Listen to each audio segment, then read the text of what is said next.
Taste the Daily. Vikravandi இடைத்தேர்தலுக்கான வாக்குப்பதிவு என்பது தொடங்கி நடைபெற்று வருகிறது. இது பற்றிய கூடுதல் விவரங்களை எமது செய்தியாளர் தேவநாதன் சொல்ல கேட்கலாம். வணக்கம் தேவநாதன், மொத்தம் எத்தனை வேட்பாளர்கள் இந்த இடைத்தேர்தலில் போட்டியிடுகிறார்கள்? மொத்தம் எத்தனை வாக்குச்சாவடிகள் அமைக்கப்பட்டிருக்கிறது? அங்கு என்னென்ன சிறப்பான ஏற்பாடுகள் செய்யப்பட்டிருக்கு? கள தகவல்களை பதிவு பண்ணுங்க.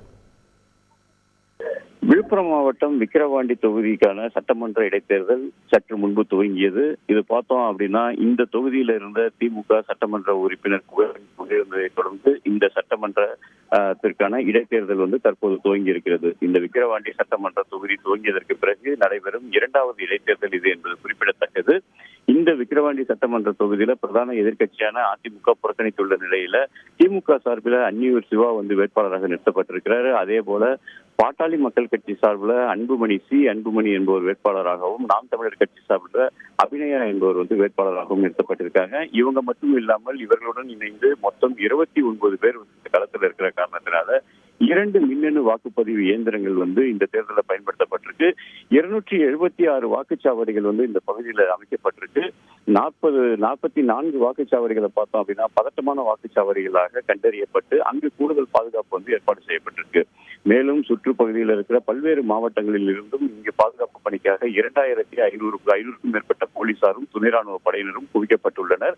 அமைதியான முறையில் வாக்குப்பதிவு நடைபெறுவதற்கான அனைத்து ஏற்பாடுகளும் செய்யப்பட்டுள்ளது. இந்த பகுதி அதை பார்த்தோம் அப்படின்னா இந்த இதுல விரல்ல மை வைக்கிறது ஒரு முக்கியமான இதுவாக பார்க்கப்படுகிறது. கடந்த நாடாளுமன்ற தேர்தலில் வைக்கப்பட்ட மை அழியாதவர்களுக்கு இடது கை நடுவிரல்ல மை வைப்பதற்கான ஏற்பாடுகள் செய்யப்பட்டிருக்கு. மை அழிந்தவர்களுக்கு வழக்கமாக ஆள்காட்டி விரலிலேயே அந்த அழியாத மை வைக்கப்படும். அதே போல வாக்களிக்க வருபவர்கள் பூத் ஸ்லிப்பை மட்டும் எடுத்து வரக்கூடாது. அதனுடன் தமிழக அரசு அல்லது இந்திய அரசால் அங்கீகரிக்கப்பட்ட அடையாள அட்டைகள் ஏதாவது கொண்டு வர வேண்டும் சொல்லியிருக்கிறாங்க. காலையிலேயே ஆர்வத்துடன் மக்கள் பார்த்தோம் அப்படின்னா ஒவ்வொரு பூத்திலையும் நிற்கிறாங்க. இன்னும் சற்று நேரத்துல பார்த்தோம் அப்படின்னா வேட்பாளர்களும் அதாவது 2 வேட்பாளர்களுக்கு மட்டுமே இங்கு அவங்க வாக்களிக்கக்கூடிய வாய்ப்பு இருக்கிறது. அன்னியூர் சிவா மற்றும் அன்புமணி ஆகிய 2 பேர் மட்டுமே இந்த விழுப்புரம் பகுதியில இந்த விக்கிரவாண்டி பகுதியில இன்னும் சற்று நேரத்தில் தங்களுடைய வாக்குகளை செலுத்த இருக்கிறாங்க. மேலும் பார்த்தோம் தற்போது துவங்கி இந்த வாக்குப்பதிவானது இடைவிடாமல் மாலை 6 மணி வரை நடைபெறும் என்பது குறிப்பிடத்தக்கது. கள விவரங்களுக்கு நன்றி தேவநாதன். தொடர்ந்து அன்னியூர் பகுதி திமுக வேட்பாளர் சிவா தமது வாக்குகளை செலுத்தி வருகிறார். அதன் நேரடி காட்சிகளை தற்போது பார்க்கலாம்.